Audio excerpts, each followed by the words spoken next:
എല്ലാ മാന്യ പ്രേക്ഷകർക്കും സ്റ്റാർ റാഗിങ്ങിലേക്ക് ഹാർദമായ സ്വാഗതം. ഇന്ന് സ്റ്റാർ റാഗിങ്ങില് നിങ്ങൾക്ക് വേണ്ടി, ഞങ്ങൾക്ക് വേണ്ടി, നമുക്ക് വേണ്ടി എത്തിയിരിക്കുന്ന അതിഥി മറ്റാരുമല്ല, മലയാള മിമിക്രി വേദിയിൽ നിന്നും മലയാള സിനിമയിൽ കൊച്ചു കൊച്ചു കഥാപാത്രങ്ങൾക്ക് ജീവനേകി പിന്നീട് വലിയ വലിയ കഥാപാത്രങ്ങളായി. ഈ വലിയ വലിയ കഥാപാത്രങ്ങളിൽ നിന്ന് ഏറ്റവും മികച്ച നടനുള്ള ദേശീയ പുരസ്കാരം കരസ്ഥമാക്കിയ മലയാള സിനിമയുടെ പ്രിയപ്പെട്ട താരം, പ്രിയപ്പെട്ട നടൻ ശ്രീ സലീം കുമാർ.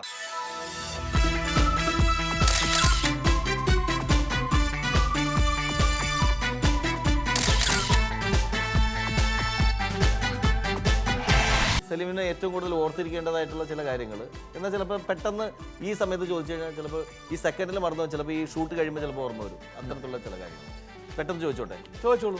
ചോദിച്ചു. Just remember that. വ്യത്യസ്തനാമൊരു ബാർബറം ബാലനേ സത്യത്തിലാരും തിരിച്ചറിഞ്ഞില്ല. വ്യത്യസ്തനാമൊരു ബാർബറം ബാലനേ സത്യത്തിലാരും തിരിച്ചറിഞ്ഞില്ല. മുടിവടിക്കുന്നോർക്ക് നനനനബാലൻ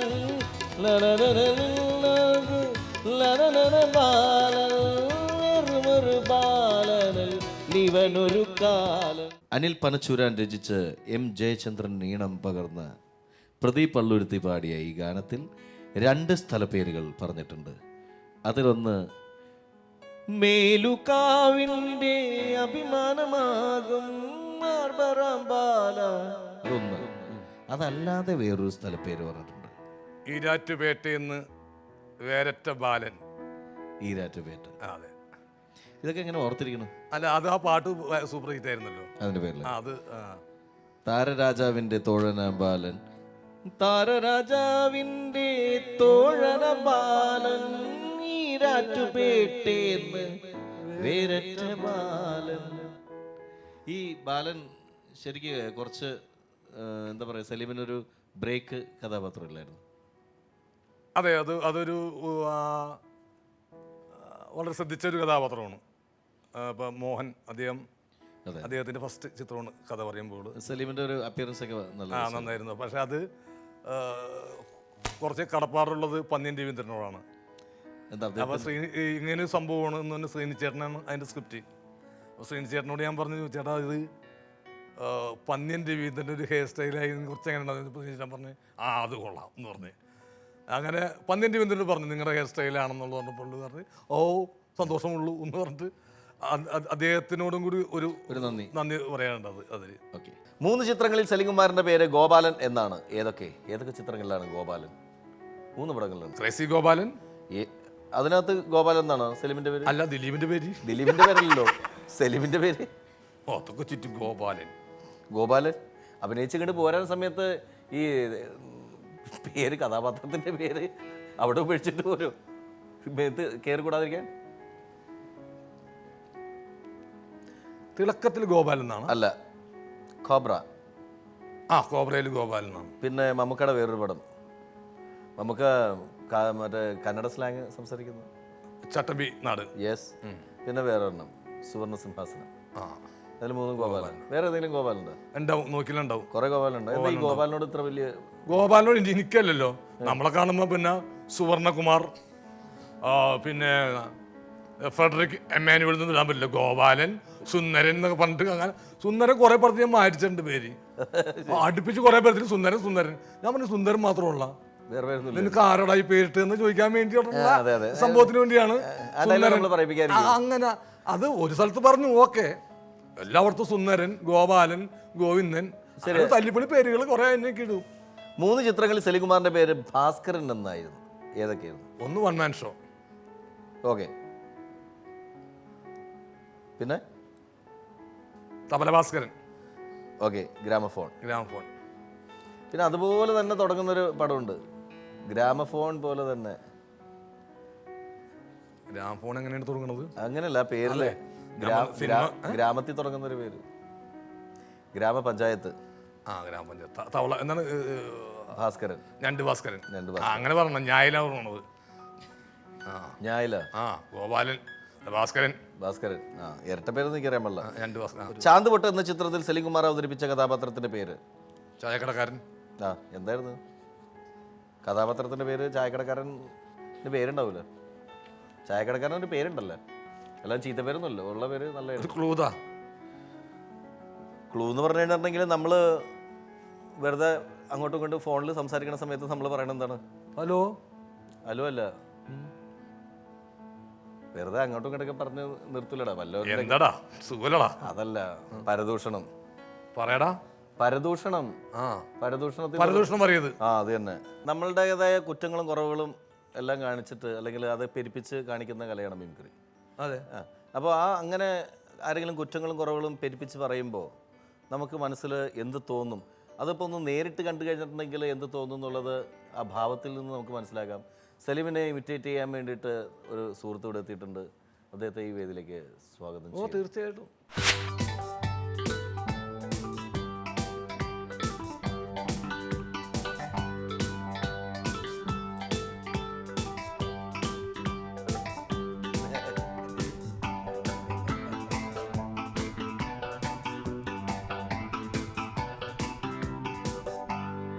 ഇതെന്താന്ന് മനസ്സിലായോ? ഇതാണ് അബ്ദുള്ള. അപ്പോ ഇത് ഷെയ്ഖ് അബ്ദുള്ള. അങ്ങ് ദുബായില് ഞാൻ ഈ ഷെയ്ഖ് അബ്ദുള്ളയുടെ ഇടം കൈയായിരുന്നു. അങ്ങ് അറബി നാടുകളിൽ എല്ലാ കാര്യങ്ങളും തുടങ്ങുന്നത് വലതു നിന്നും ഇടതോട്ടാണല്ലോ. അങ്ങനെ അപ്പോ അവിടെ വലം കൈ മറ്റു പല കാര്യങ്ങൾക്കുമാണ് ഉപയോഗിക്കുന്നത്. സലീമേ, എന്ത് തോന്നുന്നു? ഇവൻ ഇതിലും നന്നായിട്ട് ഞാൻ ഇത് ചെയ്തിട്ടുണ്ട്. ഇതിൽ നന്നായിട്ട് ചെയ്തിരുന്നതാണ്. അദ്ദേഹത്തെ ഒന്ന് പരിചയപ്പെടുത്തി. സുഭാഷ്. സുഭാഷ് എനിക്കറിയാം. സുഭാഷിനെ അറിയാം. അല്ല, പ്രേക്ഷകർക്ക് വേണ്ടിയിട്ട് പരിചയപ്പെടുത്തി. പ്രേക്ഷകർക്ക് വേണ്ടിയിട്ട് സുഭാഷ്. അപ്പോ സുഭാഷ് ചിരിയൊക്കെ പോയിപ്പോ അല്ലേ? മാത്രമല്ല സുഭാഷ് ശ്രദ്ധിക്കേണ്ടിയിരിക്കുന്നു. എന്താണ് തടി? സുഭാഷ് തടി കൂടുന്നു. ഞാൻ സലീമനോട് പറയണമെന്ന് വെച്ചിരിക്കുകയായിരുന്നു. തടി കൂട്ടാൻ ഇത്തിരി ഭക്ഷണം കൂട്ടി. അതെ, ഇത് ഞാനിപ്പോ ഇപ്പൊ ഒരു പടം കഴിഞ്ഞു. ഇനി അടുത്ത പടം ഞാൻ ചെറുപ്പക്കാരനായിട്ടാണ്. അപ്പം ഞാൻ സുഭാഷ് ആയാലും കുറച്ച് കഷ്ടപ്പെടണമെന്നില്ല, ഞാൻ കൂട്ടി സുഭാഷിനെ സഹായിക്കാം. അല്ലാതെ ഇപ്പം ആ ചിരി എന്താ പോയല്ല, കാശൊക്കെ വന്ന് കൂടി, അപ്പം ചിരിയൊക്കെ തന്നെ പോയി. ചിരി പോയെന്ന് തോന്നിയാ? അതെ അതെ. സുഭാഷ് വളരെ തിരക്കുള്ള മിമിക്രി ആർട്ടിസ്റ്റ് ആണ്. എനിക്കറിയാം സുഭാഷ്. ഞങ്ങൾ ഒരുമിച്ച് പ്രോഗ്രാം നടത്തിയിട്ടുണ്ട്. പിന്നെ തീർച്ചയായിട്ടും. അപ്പോൾ അതല്ലേ സുഭാഷിനെ കുറിച്ചിട്ട് ഇങ്ങനെ കൂടെ പറയാതിരുന്നതാണ്. കാരണം സുഭാഷ് ഒരു വലിയ കലാകാരനാണെന്നുള്ള കാര്യം എനിക്ക് അറിയാം. അപ്പം പിന്നെ അദ്ദേഹത്തെ കൂടെ പറഞ്ഞു കഴിയുമ്പോൾ അതൊരു അഹംഭാവമായാലും വെച്ചാണ്. Okay Subhash, thank you so much. Cinema എന്ന സർഗശേഷിയുടെ കാവലാളാണ് ഒരു സംവിധായകൻ. താങ്കൾ ഈയടുത്തൊരു പരാമർശമിറക്കുകയുണ്ടായി. താങ്കൾക്ക് സംസ്ഥാന പുരസ്കാരം ലഭിച്ചപ്പോൾ അത് കാണാൻ താല്പര്യമില്ലാത്ത ഒരു സംവിധായകൻ ആ അവാർഡ് നിരസിക്കുകയുണ്ടായി എന്ന്. ഇതിനോടുള്ള താങ്കളുടെ പ്രതികരണം എന്താണ്?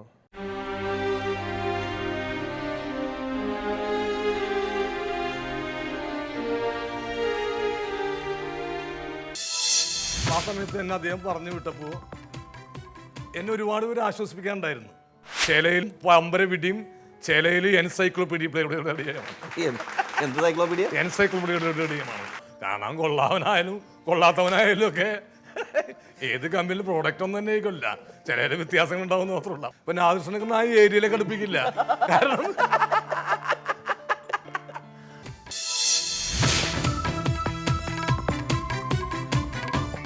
സിനിമ എന്ന സർഗശേഷിയുടെ കാവലാളാണ് ഒരു സംവിധായകൻ. താങ്കൾ ഈയടുത്തൊരു പരാമർശമിറക്കുകയുണ്ടായി. താങ്കൾക്ക് സംസ്ഥാന പുരസ്കാരം ലഭിച്ചപ്പോൾ അത് കാണാൻ താല്പര്യമില്ലാത്ത ഒരു സംവിധായകൻ ആ അവാർഡ് നിരസിക്കുകയുണ്ടായി എന്ന്. ഇതിനോടുള്ള താങ്കളുടെ പ്രതികരണം എന്താണ്?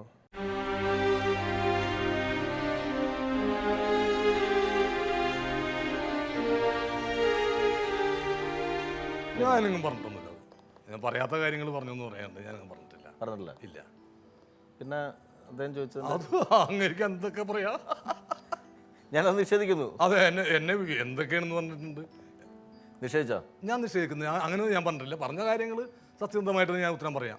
ഇങ്ങനെ ഞാൻ പറഞ്ഞിട്ടൊന്നുമില്ല. പറഞ്ഞിട്ടില്ല. ഇല്ല ഇല്ല ഇല്ല. തെങ്കാശിപ്പട്ടണം എന്ന ചിത്രത്തിലെ നർമ്മരംഗങ്ങൾ പ്രേക്ഷകർ ഒരിക്കലും മറക്കില്ല. തെങ്കാശിപ്പട്ടണത്തിൽ കാവ്യമാധവൻ അവതരിപ്പിച്ച കഥാപാത്രത്തിന്റെ പേര് ദേവൂട്ടി. പെണ്ണുങ്ങളുടെ പേര് മൊത്തം അറിയാം. എനിക്കിട്ട് ചോദിക്കാൻ വരരുത്. ചേലയിൽ പമ്പര പിടിയും ചേലയിൽ എൻസൈക്ലോപീഡിയ എന്ത് സൈക്ലോപീഡിയ? എൻസൈക്ലോപീഡിയമാണ്. പലവട്ടം കാത്തു നിന്നു ഞാൻ കോളേജിൻ മൈതാനത്ത്, ഒരു വാക്കും മിണ്ടാതെ നീ പോയില്ലേ. പലവട്ടം കാത്തു നിന്നു ഞാൻ കോളേജിൻ മൈതാനത്ത് ഒരു വാക്കും മിണ്ടാതെ നീ പോയില്ലേ. അഴകോലും പെൺമൈനെ വിളിക്കുന്നു ഞാൻ നിന്നെ, ചെന്താമര വിരിയും പോലൊരു നൽകൂലേ. അഴകോലും പെൺമൈനെ വിളിക്കുന്നു ഞാൻ നിന്നെ, ചെന്താമര വിരിയുമ്പോൾ ഒരു പുഞ്ചിരി നൽകൂലേ. പലവട്ടം കാത്തു നിന്ന് ഞാൻ കോളേജിൻ മൈതാനത്ത്, ഒരു വാക്കും മിണ്ടാതെ നീ പോയില്ലേ. ഇതിന്റെ അടുത്ത സ്റ്റാൻസ് അനുപല്ലവി. ഇതിന്റെ അനുപല്ലവി ഞാൻ പറഞ്ഞു.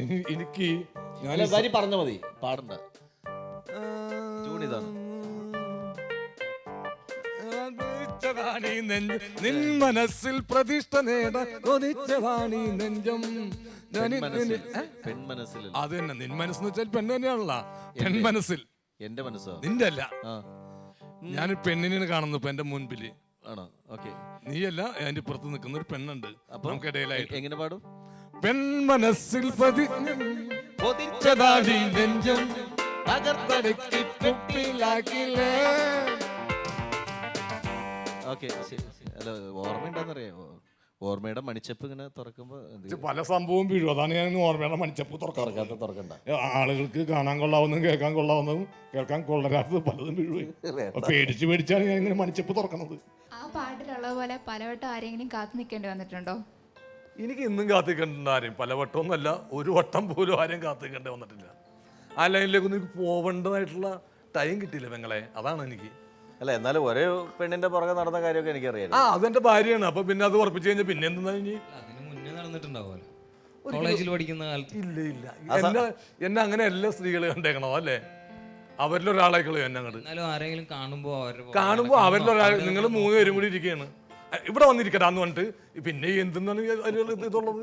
അല്ലാതെ അവരൊന്ന് തൊട്ടാ ഉരുമാന്ന് വെച്ചാൽ അത് അവരുടെ നിങ്ങൾ തമ്മിൽ തൊട്ടുരുമണം അത് അവസ്ഥയൊക്കെ എന്നാ. അത് പ്രീ ഡിഗ്രിക്ക് ഒടുങ്ങി അത് തന്നെയായിരുന്നു എൻ്റെ അവസ്ഥ. എനിക്ക് സ്ത്രീകളായിരുന്നു. ഞാൻ പലപ്പോഴും എൻ്റെ സ്ത്രീകളാണ് അന്നും ഇന്നും എൻ്റെ സുഹൃത്തുക്കൾ. നല്ല സുഹൃത്തുക്കളൊക്കെ സ്ത്രീകളാണ്. ഇവർക്ക് എന്നെ അങ്ങോട്ട് മാറ്റി നിർത്തിക്കൊണ്ട് ചിന്തിക്കാനോ അങ്ങനെയൊന്നും ഇല്ലായിരുന്നു. എൻ്റെ മഹാരാജ് കോളേജിലായാലും ഞാൻ പ്രീ ഡിഗ്രിക്ക് പഠിക്കുന്ന എസ് എൻ എം കോളേജിലായാലും ഒക്കെ ഇത് തന്നെയാണ് അവസ്ഥ. പക്ഷെ വേറെ കാര്യം ചോദിച്ചിട്ട്, അപ്പം അങ്ങനെയാണെങ്കിൽ അത് ചിലപ്പോൾ ഒരു പക്ഷേ ഈ കാണാൻ കൊള്ളാവുന്ന ആൺപിള്ളേരെ കൂടെ കൂട്ടിക്കഴിഞ്ഞിട്ടുണ്ടെങ്കിൽ അത് പ്രേമമാണെന്ന് കരുതുമെന്നുള്ള വിചാരിച്ചിട്ട് പെൺപിള്ളേർ പിടിച്ചിരുത്തുന്നതായിരിക്കൂടെ? അല്ല, അങ്ങനെ ഒരു കൂടെ നിർത്തില്ല. എന്താ ശരി, എന്തായാലും ആണാണല്ലോ. കാണാൻ കൊള്ളാവനായാലും കൊള്ളാത്തവനായാലും ഒക്കെ ഏത് കമ്പനിയിൽ പ്രോഡക്റ്റ് ഒന്നും തന്നെ ആയിക്കൊല്ല. ചില വ്യത്യാസങ്ങൾ ഉണ്ടാവുന്ന മാത്രമല്ല. അപ്പൊ അതൊന്നുമല്ല. അവർക്ക് തോന്നിക്കാൻ ഇയാൾക്കൊരു കളത്തരവില്ലാത്തവനായിരിക്കും. ഇപ്പൊ നാദൃഷ്ണക്ക് ആ ഏരിയയിലേക്ക് അടുപ്പിക്കില്ല. കാരണം ഇയാള് നിർത്തി അറിയാം. കാരണം കൂടെ ഇരുത്തി കഴിഞ്ഞാല് നമ്മളിരുന്ന പോലെ എഴുന്നേറ്റ് പോകുമെന്നുള്ളത് അവർക്ക് ചിലപ്പോൾ അറിയാവുന്നതുകൊണ്ടായിരിക്കാം. വാസ്തവം എന്ന ചിത്രത്തിൽ വളരെ സീരിയസ് ആയ ക്യാരക്ടർ തൃപ്പൻ നമ്പൂതിരി ആണ് സലീംകുമാർ ചെയ്തത്. വാസ്തവം എന്ന ചിത്രത്തിന്റെ ക്യാമറമാൻ ആരായിരുന്നു? മനോജ് പിള്ളയായിരുന്നില്ല. വെരി ഗുഡ്, കറക്റ്റ്, അത് തന്നെ. നല്ല ഓർമ്മയുണ്ടോ? കാരണം ശരിക്കും പലപ്പോഴും പല ആർട്ടിസ്റ്റുകളും ഇങ്ങനെയുള്ള കാര്യങ്ങളൊക്കെ എല്ലാം വിട്ടുപോകാറുണ്ട്. മനോജ് അച്ചറങ്ങാത്ത വീടിന് ശേഷം പിന്നെ കാരണം മനോജ് ആദ്യമായിട്ട് ഒരു നടന്റെ മുഖത്ത് ക്യാമറ വെച്ചത് എന്റെയാണ്. അച്ചറങ്ങാത്ത വീടാണ് ഫസ്റ്റ് ഫിലിം ഇൻഡിപെൻഡന്റ് ആയിട്ട്. ക്യാമറ വയ്ക്കുമ്പോൾ വെച്ച് കാണും. ഇൻഡിപെൻഡന്റ് ആയിട്ട് ലാൽ ജോസിന്റെ അച്ചറങ്ങാത്ത വീട്ടിലാണ്. ലാൽ ജോസാണ് അദ്ദേഹത്തിനെ പരിചയപ്പെടുത്തുന്നത്. അപ്പോൾ ആദ്യമായിട്ട് അതെ, മനോജ് ഒന്ന് വലിയ ക്യാമറമാനായി, അതിൽ അഭിമാനിക്കുന്നുണ്ട്. അങ്ങനെ സംഭവിക്കാറില്ലാത്തതാണ്. പക്ഷെ അതെ, സലിമേട ഇതുപോലെ ഒരു പടത്തിൽ അഭിനയിച്ചിട്ട് സലിമേടൻ്റെ അഭിനയം കൊള്ളില്ല എന്ന് പറഞ്ഞിട്ട് അത് മാറ്റിയും ആ റോളിലേക്ക് ഇന്ദ്രൻസിനെ കയറ്റുകയും ചെയ്തിട്ടുണ്ടായിരുന്നു. അതിനുശേഷം ഇതേ സംവിധായകൻ തന്നെ സലിമൻ്റെ ഡേറ്റിന് വേണ്ടിയിട്ട് വെയിറ്റ് ചെയ്ത് നിൽപ്പുണ്ടായിരുന്നു. അപ്പോൾ അത് നിരസിച്ചപ്പോഴും അതിന് ആ സംവിധായകൻ തന്നെ വിളിച്ചപ്പോഴും ഉണ്ടായ ആ ഒരു ഫീലിങ്സ് എന്തായിരുന്നു? അങ്ങനെ ഒരു ഫീലിംഗ് ഒരു പ്രതികാരമോ അതൊന്നുമില്ല. അത് ആ സമയത്ത് അങ്ങനെ ചെയ്തപ്പോൾ ഒരു അനുഭവങ്ങൾ വേണ്ടേ. അപ്പോൾ ആ സമയത്ത് എന്നെ അദ്ദേഹം പറഞ്ഞു വിട്ടപ്പോൾ എന്നെ ഒരുപാട് പേര് ആശ്വസിപ്പിക്കാനുണ്ടായിരുന്നു. അവരൊന്നും ഞാൻ ഓർത്തില്ല. എന്നെ ആശ്വസിപ്പിക്കാനായിട്ട് പ്രശ്നം ചേട്ടൻ്റെ കൂടെ വേറെ വിനോദം എന്ന് പറഞ്ഞ ആളുണ്ടായിരുന്നു. അദ്ദേഹം എന്നെ അരമണിക്കൂറെത്തി ആശ്വസിപ്പിച്ചു. താൻ ധൈര്യമായിട്ട് തനിക്കൊരു നല്ല സമയമുണ്ട്, അപ്പോൾ എല്ലാവരും തന്നെ തന്നെ ആരൊക്കെ ഇത് തിരിച്ചു വിളിക്കുക. അപ്പോൾ ആ വിനോദേട്ടനെ ഞാനെങ്ങും പറഞ്ഞില്ല. അപ്പം നമുക്കൊരു വിഷമകരമായ അവസ്ഥ ഉണ്ടാക്കുമ്പോൾ അത് നമ്മൾ പറയുന്നു, ഒരു നല്ല അവസ്ഥ പറയുന്നില്ല, അത്ര എനിക്ക് തോന്നുള്ളൂ. കാരണം വിനോദേട്ടനെ കുറിച്ചും അതേ ഇതിൽ തന്നെ ഞാൻ പറയേണ്ടതായിരുന്നു. ഞാൻ പറഞ്ഞു, നമ്മുടെ മനുഷ്യൻ അങ്ങനെയാണ്. നമുക്കല്പം വിഷമം തട്ടിയ സംഭവങ്ങൾ വർഷങ്ങളോളം കാത്തിരിക്കും. അന്ന് ആ വിഷമം തട്ടിയ സമയത്ത് നമ്മളെ ആശ്വസിപ്പിച്ച ഒരുപാട് പേര് കാണും. അവരെ പറ്റി നമ്മൾ മറന്നു കളയുന്നു. അതെല്ലാം ഞാൻ ഈ ജീവിതയാത്രയിൽ ഉണ്ടാകുന്ന കാഴ്ചകളെ പോലെ ഞാൻ വിട്ടു കളഞ്ഞു. അപ്പോൾ അല്ലാതെ അതിലൊരു പ്രതികാരമോ അയ്യോ അത് ഞാൻ ഒരിക്കലും അങ്ങനെ പ്രതികാരം മനസ്സിൽ വെച്ച് സൂക്ഷിക്കാത്ത ഒരാളാണ്. അന്നേരത്ത് സംഭവിച്ചു പോയി, അത്രേ ഉള്ളൂ. പിൽക്കാലത്ത് ഇന്ദ്രൻസ് എന്നെ പനിയായിട്ട് കിടന്നപ്പോൾ എന്നെ വിളിച്ചിരുന്നു. എനിക്ക് സുഖമായിട്ട് പ്രതികാരം ചെയ്യാമായിരുന്നു. മലയാളി മാവിന് വണക്കം എന്ന് പറഞ്ഞില്ല എന്നോട് എന്നെ പറഞ്ഞു, ഇനി ഇന്ദ്രൻസിന് പനിയാണ്, സിനിമ വേറെ ഒന്നും വിചാരിക്കരുത്, ഇന്ന സംഭവമാണ്, ഒന്ന് വന്ന് ചെയ്യണമെന്ന് പറഞ്ഞു. അപ്പോൾ ഞാൻ പറഞ്ഞു ഒരിക്കലും ഞാൻ ചെയ്യില്ല. കാരണം നിങ്ങൾ ജയറാമിന് പനിയാണെങ്കിൽ നിങ്ങൾ ആ പടം മാറ്റി വെക്കൂലേ. അപ്പോൾ ഇന്ദ്രൻസ് ഒരു ചെറിയ നടനായതിൻ്റെ പേരിലാണ് നിങ്ങൾ വേറെ നടനെ വിളിക്കുന്നത്. ആ റോള് വേറെ ആൾ ചെയ്യാണ്ട്. ഇപ്പോൾ ജയറാമേട്ടെന്ന് വെച്ചാൽ അതിനകത്ത് ഹീറോ ആണ്. അപ്പോൾ അദ്ദേഹത്തിന് പനി പിടിച്ചാൽ നിങ്ങൾ പടം മാറ്റി വെക്കും. അതുപോലെ മാറ്റി വെക്കാൻ പറഞ്ഞു. പക്ഷെ അത് വേറെ ആൾ വന്ന് ചെയ്തു ആ വേഷം. പക്ഷെ ഞാനാണെങ്കിൽ ഇന്നും അന്നും എന്നും അതേ പറയുള്ളൂ. അതാണ്, എനിക്ക് പ്രതികാരങ്ങളൊന്നുമില്ല. എനിക്ക് സുഖമായിട്ട് അപ്പോൾ ഇത് പറയും ദൈവം തന്ന അവസരം. ദൈവം തന്ന അവസരമില്ല, ഇവനൊന്ന് പരീക്ഷിക്കാൻ വേണ്ടി ദൈവം തന്ന അവസരങ്ങളാണ്. ഇവൻ ചെയ്യോ. അത് അങ്ങനെ ഒരു അവസരം ഞാൻ ശരി ഇന്ദ്രൻസ് അന്ന് വന്നിട്ട് എന്നോടൊരു വാക്കുപോലും ചോദിക്കാതെ ആ പടം ചെയ്തതല്ലേ എന്ന് വെച്ച് ഇങ്ങനെ ചെയ്ത് കളയാം എന്ന് വെച്ചാൽ ഞാൻ തീർന്നു. സലീം കുമാർ എന്ന് പറഞ്ഞൊരു വ്യക്തി, ഒരു നടൻ അവിടെ തീർന്നു, പിന്നീടുണ്ടാവില്ല. അപ്പോൾ ഒരു പ്രതികാരം ചെയ്യാനുള്ള സംഭവമല്ല കല എന്നറിയാം. സലീം കുമാർ എന്ന് പറയുന്ന നടന് പ്രതികാരം ചെയ്യാൻ അറിയാൻ പാടില്ല. പക്ഷേ ചില സമയങ്ങളിൽ മനസ്സിൽ ദേഷ്യവും കാര്യങ്ങളൊക്കെ തോന്നുന്ന ചില കാര്യങ്ങളുണ്ട് അല്ലേ? തീർച്ചയായിട്ടും ദേഷ്യങ്ങൾ എന്ന് വെച്ചാൽ ഏറ്റവും കൂടുതൽ ദേഷ്യം തോന്നിയിട്ടുള്ളത് എപ്പോഴാണ്, ഏത് സന്ദർഭത്തിലാണ്? ഞാൻ പറഞ്ഞില്ലേ, ഞാൻ ഒരു സിനിമാറിനവൻ ഏറ്റവും കൂടുതൽ പങ്കുവഹിച്ചിട്ടുള്ള ആളാണ്. ഏറ്റവും കൂടുതൽ നാദിർഷ.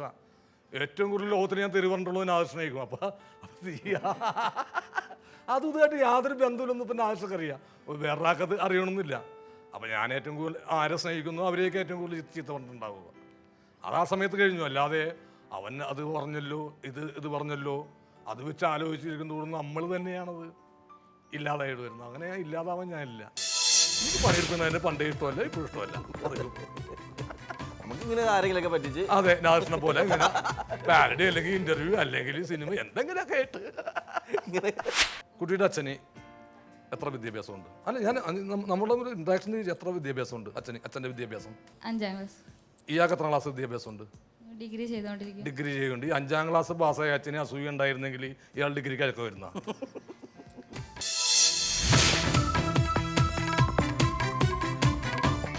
ഇപ്പം മലയാളം മാത്രമല്ല, മലയാളത്തിൽ നിന്ന് അഭിനയിക്കാൻ എന്താണ് ശരിക്കും മടിയാണോ, അല്ലെങ്കിൽ ഇനിയൊന്നും വേണ്ടായിരുന്നു? ഇപ്പം മലയാളത്തിൽ കിട്ടാവുന്ന സാധനങ്ങളൊക്കെ കിട്ടി, ഇനി അതിൻ്റെ ആവശ്യമില്ല എന്നുള്ളൊരു അഹംഭാവമാണ്. ഈ ഒറിയ പിന്നെന്തോ കന്നഡ, തമിഴ്, തെലുങ്ക് എന്തൊക്കെ അഭിനയിക്കല്ലേ?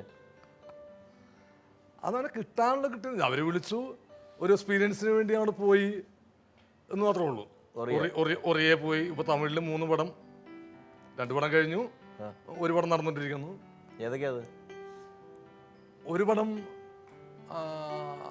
ആദ്യമായിട്ട് പോയത് 1 വർഷവും ഉണ്ടാ പോയിട്ട് തീർന്നിട്ടില്ല. അത് ലാസ്റ്റ് ഒരു സീനും കൂടി ഉണ്ട്. ജില്ലിനൊരു കാതൽ സൂര്യനൊക്കെ വെച്ച് പടം പിടിച്ചു. കൃഷ്ണ എന്ന ഡയറക്ടറുണ്ട്. അതിലെ പുതുമുഖങ്ങളാണ്. പിന്നെ നമ്മുടെ രോഹിണി, മലയാളത്തിലെ നടിയായ രോഹിണി, മലയാളത്തിൽ തമിഴും തെലുങ്ക് കന്നഡയൊക്കെ ചെയ്തിട്ടുണ്ട്.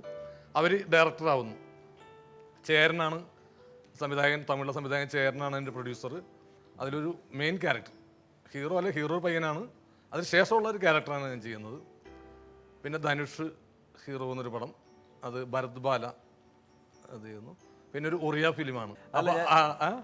ഈ ഒറിയം പടത്തിലൊക്കെ പോയിട്ട് അഭിനയിക്കുമ്പോൾ ആര് ഡബ് ചെയ്യും? ഞാൻ തന്നെ. ഡബ്ബല്ല, അത് സ്പോട്ട് റെക്കോർഡിംഗ് ആണ്. അത് ശരി, സൗണ്ട് സ്പോട്ടിൽ തന്നെ. അത് എന്നോട് ആദാമിൻ്റെ മകൻ അബു ബോംബെ ഫെസ്റ്റിവലിൽ വന്നപ്പോൾ ഡയറക്ടറും പ്രൊഡ്യൂസറും കൂടി ഈ ക്യാരക്ടറെ അവർ ചുമ്മാ ഇത് പടം ആദാമിൻ്റെ അബു ഇന്ത്യയിലെ മികച്ച ഫിലിമായിട്ട് തന്നെ അത് കാണാമെന്ന് വെച്ച് കയറിയപ്പോൾ ഇവർ ഒരു കഥാപാത്രം ഇവരുടെ മനസ്സിലുണ്ടായിരുന്നു അവരുടെ സിനിമയിൽ ചെയ്യാനായിട്ടുള്ള. അപ്പോൾ ഒരു വേഷം അപ്പോൾ അവർ ചെന്ന് കണ്ടപ്പോൾ അത് 2 വേഷം കൂടി ഇയാൾക്ക് ചെയ്യാൻ പറ്റില്ലെന്ന് അവർ പറഞ്ഞു. വായ് എന്നൊരു സ്ഥലത്താണ് ഷൂട്ടിങ്. അവിടെ ചെന്ന് അപ്പോൾ എന്നോട് പറഞ്ഞു മേക്കപ്പ് ഇട്ടൊന്ന് നോക്കുന്നു, ജസ്റ്റ് ഒന്ന് നോക്കാം, 2 ക്യാരക്ടറിനുള്ള ചേഞ്ച് എന്ന് അറിയാൻ വേണ്ടി. മേക്കപ്പൊക്കെ ഇട്ടു. അപ്പോൾ ഡയറക്ടർ വന്നുകൊണ്ട് പറഞ്ഞു ഓക്കെ. അപ്പോൾ എനിക്ക് വല്ലാത്തൊരു ഭയപ്പാട് പോയി. ഞാൻ ഈ ഒറിയ ലാംഗ്വേജ് എൻ്റെ ജീവിതത്തിൽ കേട്ടിട്ടില്ല എന്താണെന്നുള്ളത്. അങ്ങനെ ചെന്ന് ഒരു സോങ് ഞാൻ കണ്ടിട്ടുണ്ടിരിക്കുന്നത് ഒരു മത പണ്ഡിതനാണ് അയാൾ. ചുവപ്പൊക്കെ വെച്ചിട്ട് ഈ ജഡ പോലത്തെ സംഭവമൊക്കെ വെച്ചിട്ട് ഇതൊക്കെ ഇട്ട് മറ്റു സാധനമൊക്കെ ഇട്ട് ഇയാളിങ്ങനെ നോക്കിക്കുന്ന സോങ്. അതിന് ഡയലോഗില്ല. ഞാൻ ദൈവമേ അടുത്തത് നോക്കുമ്പോൾ ഇത്ര ഉണ്ട് മൈക്ക് ഇവരിങ്ങനെ പിടിച്ചിട്ടുണ്ട്. ഞാൻ ഈ സീമ വിശ്വാസിൻ്റെ ഒരു ഷോട്ടിന് കഴിഞ്ഞിട്ടാണ് എൻ്റെ ഷോട്ട് കാണുന്നത്. ഞാൻ ചോദിച്ചു ഇത് റെക്കോർഡ് ചെയ്യാണെന്ന് ചോദിച്ചു. ഇവിടെ ഡബിങ്ങിന് വേണ്ടി അതെ സ്പോട്ടാണെന്ന് എനിക്കറിഞ്ഞുള്ളൂ. ഇതിവിടെ നിങ്ങൾ ഡബിങ്ങിന് വേണ്ടി ഈ മൈക്കാണ് യൂസ് ചെയ്യണം, ഇത് സ്പോട്ട് റെക്കോർഡിംഗ് ആണെന്ന് പറഞ്ഞു. എങ്ങനെ സ്പോട്ട് സിംഗർ? സ്പോട്ടിലാണിത്. അപ്പോൾ ഞാൻ നോക്കുമ്പോൾ അവിടെ റസൂൽ പൂക്കുട്ടറെ മറ്റേ സംഭവമൊക്കെ എടുപ്പുണ്ട്. പുള്ളിയാണ് ശബ്ദ സങ്കലന മിശ്രിതം. റസൂലില്ല, പുള്ളിയുടെ പുള്ളിയാണ് ചെയ്യണം, പുള്ളിയുടെ ക്രൂ ഒക്കെ എടുക്കുകയാണ്. അത് ചെയ്യണം ഇത് ചെയ്യണം. അപ്പം തന്നെ എനിക്ക് കയ്യിൽ നിന്ന് പോയി. എൻ്റെ ഞാൻ ഇവിടെ ആയിരുന്നെങ്കിൽ ഇന്ത്യയിൽ മറ്റു സ്ഥലത്ത് ഇവിടെ ആയിരുന്നെങ്കിൽ ഞാൻ അപ്പം അവിടെ നിന്ന് വിട്ടേനെ. ഇത് ഫ്ലൈറ്റും ട്രെയിനൊന്നും ഇല്ല. ഫ്ലൈറ്റ് എവിടെന്നാ തെക്കേതാണ് വടക്കേന്നറിയില്ല. ഈ കാടിൻ്റെ വള്ളി മാത്രമേ ഉള്ളൂ തൂങ്ങിപ്പോ. വള്ളി മാത്രമുണ്ട്. ഞാൻ മെല്ലെയൊക്കെ അവിടെ നോക്കി ഇവിടെയൊക്കെ, എന്നാലും രക്ഷയില്ല, നടന്നു തന്നെ പോകണം. കാരണം അവരുടെ വണ്ടി ഒരു രക്ഷയില്ല. ഞാൻ ഏതായാലും അറിഞ്ഞില്ല എന്നുകൊണ്ട് പോരാ. എങ്കിലും ഒരു ശ്രമം, അവസാനത്തെ ശ്രമം ഒന്ന് ചെയ്ത് ഞാനൊന്നും പഠിച്ചിട്ടില്ല ഡയലോഗ്. നമ്മൾ മലയാളത്തിലെ പോലെ തട്ടിപ്പടിച്ചിട്ട് ചെയ്യാം, കാരണം നമ്മുടെ ലാംഗ്വേജ് ആണല്ലോ. അത് എന്തെങ്കിലും വാത്രയെ കുത്രേ എന്നൊക്കെ പറഞ്ഞ് പോരാന്ന് ചോദിച്ചു. പ്രോമിറ്റ് ചെയ്തൊക്കെ രക്ഷപ്പെടാന്ന് ഞാൻ ഇതിൻ്റെ മീനിങ് ഞാൻ മനസ്സിലാക്കി വെച്ചു. ഇന്ന സംഭവം വെച്ചിട്ട് മലയാളത്തിൽ എഴുതി അത്ര ഉത്തരേ എന്നൊക്കെ പറഞ്ഞ് എഴുതി നമ്മൾ മനസ്സിലൊരു സംഭവം ഉണ്ടാക്കി ഉത്തരേ ഓക്കെ. അപ്പോൾ ഞാൻ ചോദിച്ചു ഇത് എന്തോരം വരെ പോകും? ഫുൾ. അപ്പോൾ എന്നോട് ചോദിച്ചു ഫുൾ പോകണോ? ഞാൻ ഫുള്ള് പോകണ്ട, എത്ര വരെ പോകുമെന്ന് ചോദിച്ചപ്പോൾ അതെ ഒരു ക്വാർട്ടർ പോകുമെന്ന് പറഞ്ഞു. ഓക്കെ അതൊന്ന് മനസ്സിലിട്ട് ഞാൻ ഷൂട്ടിങ് തുടങ്ങി. അവിടുത്തെ ഒരു പ്രിയങ്ക ഗുപ്തെ അങ്ങനത്തെ ഒരു സ്ത്രീ, ഈ സ്ത്രീയുടെ മകനെ കാണാനില്ല. അപ്പോൾ ഇയാളുടെ അടുത്ത് വന്നേക്കുന്നത് ഇയാൾ വളകൾ ഉണ്ടാക്കിക്കൊണ്ടിരിക്കുന്നു. മറ്റേ വളകളില്ല അവിടുത്തെ ഒരു കൾച്ചറിൻ്റെ വള, ഇവിടെ ഇരുന്ന വളകൾ ഓം കീം എന്നൊക്കെ പറഞ്ഞിട്ട് ആ സാധനം ഉണ്ടാക്കിക്കൊണ്ടിരിക്കുന്നതിനാ. അടിച്ചോണ്ടിരിക്കുമ്പോൾ ഈ പെണ്ണ് അത്രേ ഉത്തരേ. അപ്പം എൻ്റെ ഡയലോഗ് ഇതാണ്, ബേല ബേട്ല ബേൽക്കു. അവൻ വരും എന്നുണ്ടെങ്കിൽ കഴിഞ്ഞിട്ട് ബേല എപ്പോൾ നോക്കിക്കണ്ട് അവള്. അപ്പോൾ അതാണ് ഡയലോഗ്. ബേല ബേട്ല ബേൽക്കു എന്ന് വെച്ചാൽ സൂര്യൻ ഉദിച്ച് അസ്തമിക്കുന്നതിന് മുമ്പായിട്ട് അവൻ വരും. പിന്നെ അതാണ് ഫസ്റ്റ് ഡയലോഗ് സ്റ്റാർട്ടിങ് കേട്ടാ. പഠിച്ച് അവൾ ചോദിച്ച് അത്തര കുത്തര തവളാച്ചി എന്ന് ചോദിക്കുമ്പോൾ ഞാൻ ബേല അർത്ഥമൊക്കെ പഠിച്ചിട്ടുണ്ടല്ല. മറ്റേ ആൾ ചോദിച്ചാൽ സൂര്യനൊക്കെ എന്ന് വെച്ചാൽ ഞാൻ ഡയലോഗ് ഓർക്കയാ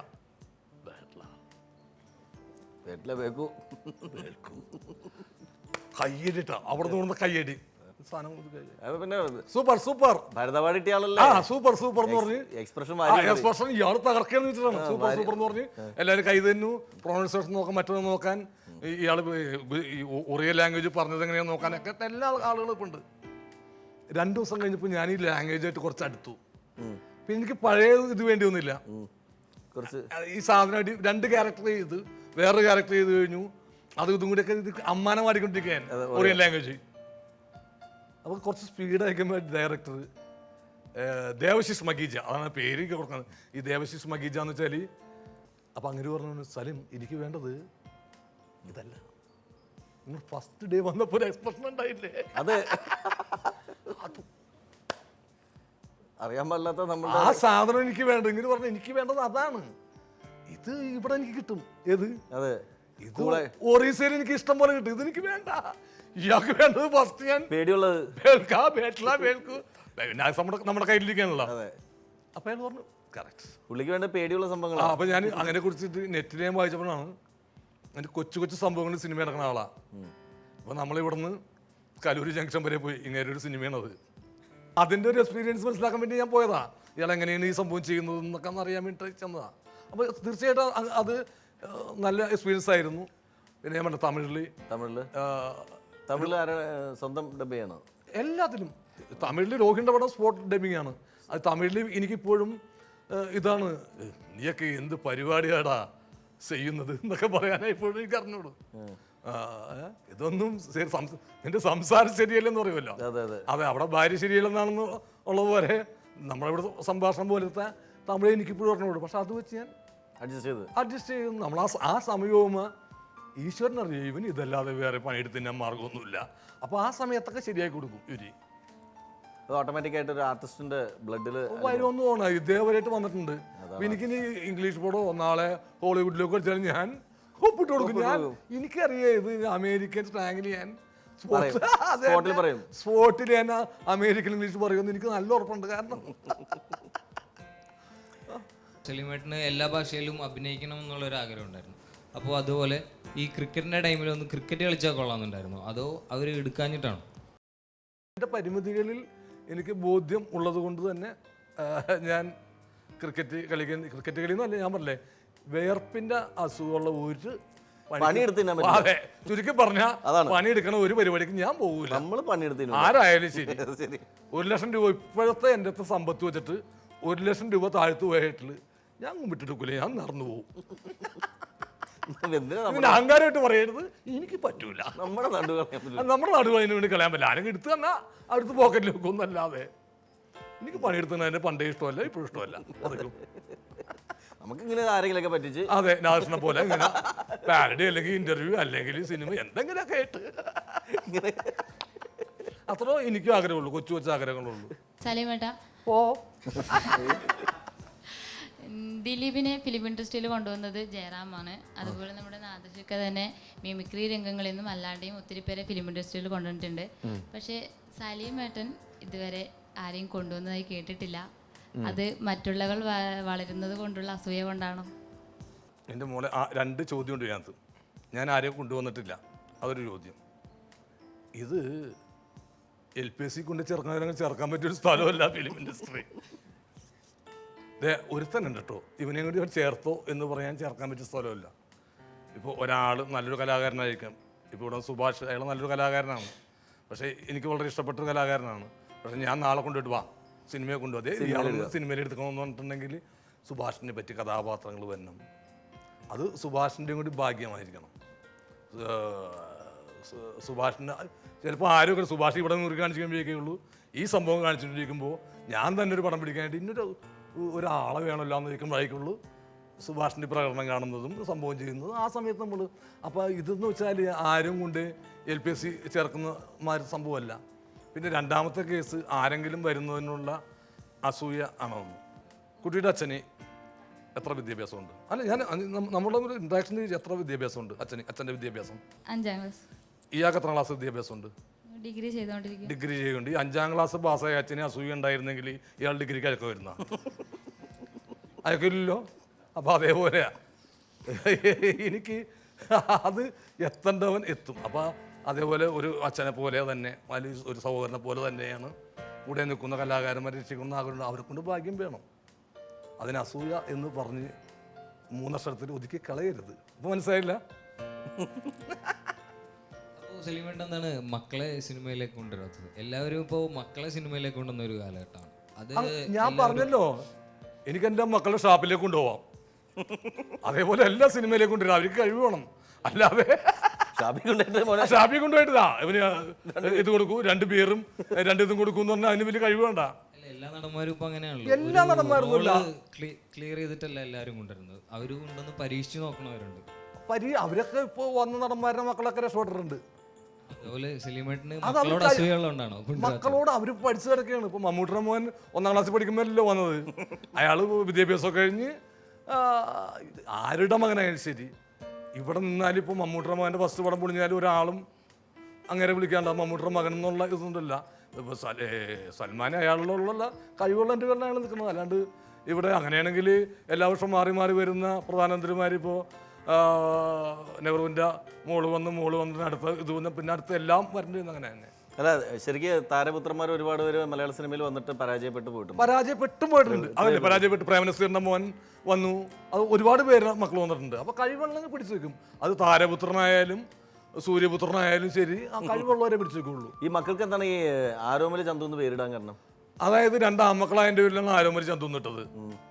കാരണം അവർക്ക് ഉണ്ണിയാർച്ചയും ഇന്ന് ഇടാൻ പറ്റൂലല്ലോ. അങ്ങനെയല്ല, ഈ ആരോമൽ ചന്തു എന്ന് പറഞ്ഞിട്ട് പുരാണങ്ങളിൽ ഉണ്ടായിരുന്നു, അല്ലെങ്കിൽ നമ്മൾ കേട്ട്. അതാണ് ഞാൻ പറഞ്ഞത്. 2 ആൺമക്കളായതിൻ്റെ പേരിൽ ആരോമൽ ചന്തു ഇട്ടു. അംഗം പെൺമക്കളായിരുന്നെങ്കിൽ കുഞ്ഞിത്തേവിയും ഉണ്ണിയാർച്ചയും ഇട്ടേനെ. അല്ല, ഇത് അംഗം പെട്ടാൻ വേണ്ടിയാണ് ഈ ആരോമൽ ചന്തു. വിധി അങ്ങനെയാണ് കിട്ടിയെങ്കിൽ ഇപ്പോൾ എന്താ പറയുക, നെൽസൺ മണ്ടായാലും ഇട്ടാലും അവർ അങ്ങനെ തമ്മിൽ തെളിച്ചാവും. അപ്പോൾ അത് വിധിക്ക് പേരുമായിട്ട് ഒരു സാമ്യമില്ല. നാദൃഷ്ടാന്നൊക്കെ നിനക്ക് എന്തൊക്കെ പ്രതീക്ഷയില്ല ഒരു പേരിട്ടേക്കണത്. അങ്ങനെയൊക്കെ നീ വന്നോ? ഇല്ല. അപ്പൊ അതാണ്. അപ്പൊ പേരിൽ നമ്മൾ രാജാവ് ഒത്തിരി വലിയ വലിയ ഇതുണ്ടായിരുന്നു. വലിയ വലിയ മഹാന്മാർ ഉള്ള പേരുള്ളതാണ് നാദിർഷാ എന്ന് വെച്ചിട്ട് പറഞ്ഞിട്ടുണ്ടെങ്കിൽ. ഇപ്പം നമ്മൾ ജയിലിലേക്ക് തന്നെ അവിടെ ചെന്ന് നോക്കി, ജയിലിലൊക്കെ എന്തൊക്കെ പേരാണ് ജയിലിലുള്ള ആളുകളുടെ പേര് കേട്ട് നമ്മൾ ഞെട്ടിപ്പോവും. ദയാശീലൻ, അവനാണ് 8 പേരെ കൊന്നിട്ട് ദയാവധം കാത്തു കിടക്കുന്നത്. അപ്പം പേരിലൊന്നും അർത്ഥമില്ല. വിദൂഷ ഇവിടെ സിനിമാ നടിയായിട്ടല്ല ആളുകൾ അറിയപ്പെടുന്നത്. മഹാത്മാഗാന്ധി സിനിമാ നടനായിട്ട് അറിയപ്പെട്ടതല്ല. ഇപ്പോൾ നമ്മുടെ ശ്രീധരൻ എന്ന് പറഞ്ഞ ആള് ഒരു സിനിമാ നടനമല്ല. പോണത് എങ്ങാടാന്ന് എനിക്കറിയാം, നിന്റെ പാട്ട് തന്നെ. മേഘം പൂത്തു തുടങ്ങി, മോഹം പെയ്തു തുടങ്ങി, മേദിനി കേട്ടു നെഞ്ചിൽ പുതിയൊരു താളം.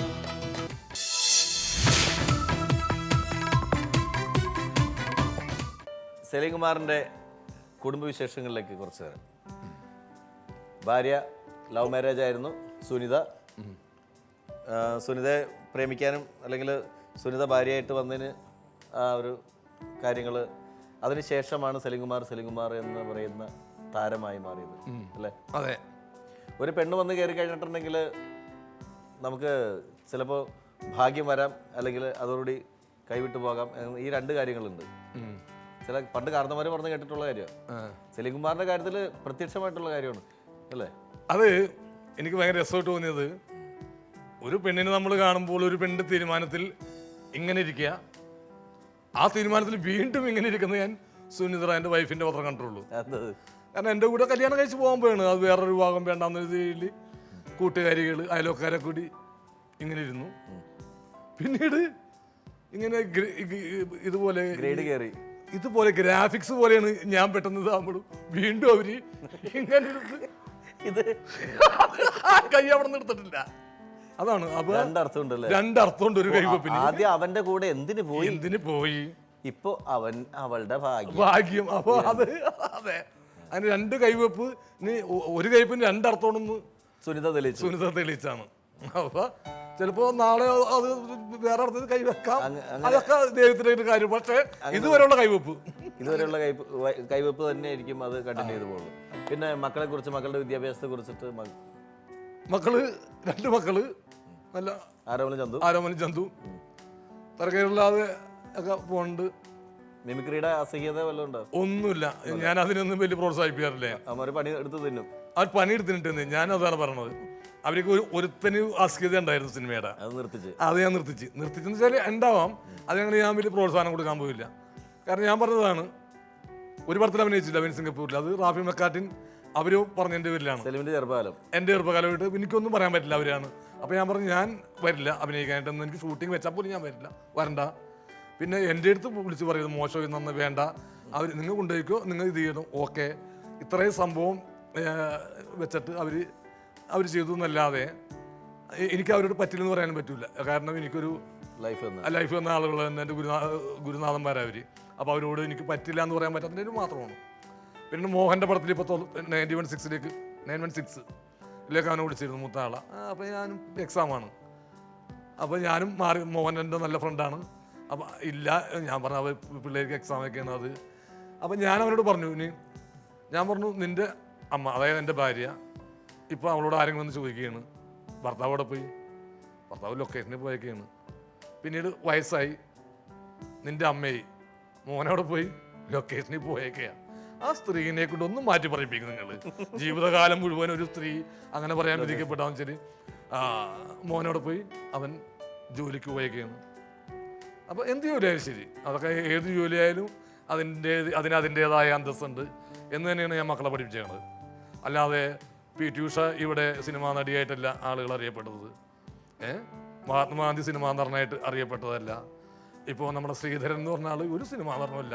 കേരളം മുഴുവൻ ഒരു സൂപ്പർ സ്റ്റാറിനേക്കാൾ ഉപരി ചർച്ച ചെയ്തിരിക്കുന്ന ഡൽഹി മെട്രോ റെയിൽവേ കോർപ്പറേഷൻ്റെ നമ്മുടെ ശ്രീധരൻ എന്ന് പറഞ്ഞ മലയാളി, കുര്യൻ സാറ് അമൂലിൻ്റെ ഒരു സിനിമയിലും വെച്ചിട്ടില്ല.